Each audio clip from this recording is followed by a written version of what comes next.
Tonight in London, what's being called Mitt Romney's golden gaffe. He's on his first overseas trip as the presumptive Republican nominee. First stop, the Olympics. But within 24 hours of touching down, he is now at the center of a firestorm, questioning whether London is ready to host these Olympic Games. It's your voice, your vote, and ABC's David Muir asked Romney about it all today. David, good evening to you.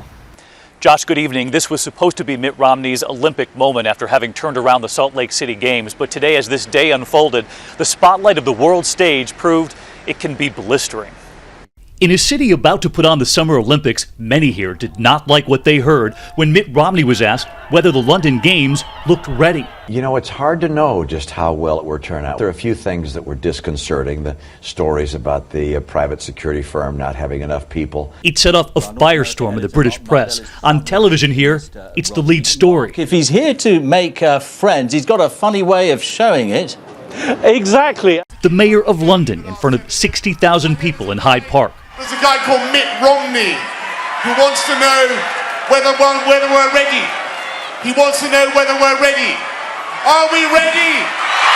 Are we ready?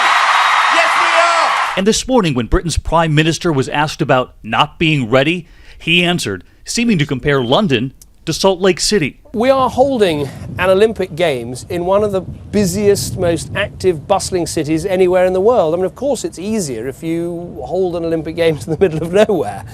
The Times of London homepage, Prime Minister delivers Olympic put-down to Romney. And in the middle of it all, it was time for Romney to pay his visit to that Prime Minister. Here outside 10 Downing Street, wanted to give you a little bit of the flavor of the international curiosity into Mitt Romney's world audition.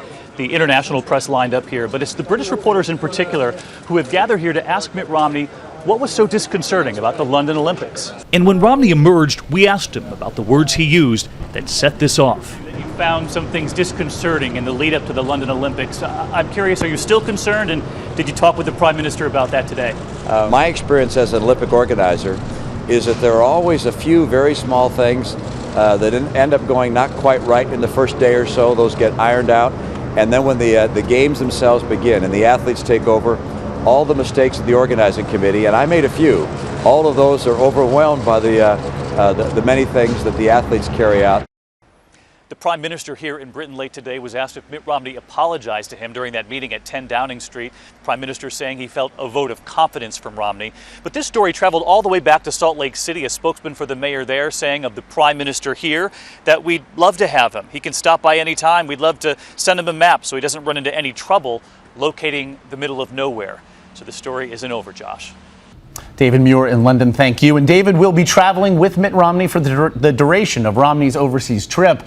Next stop, Israel, where David will sit down with Romney for an extensive interview, an interview that we will have for you this Sunday.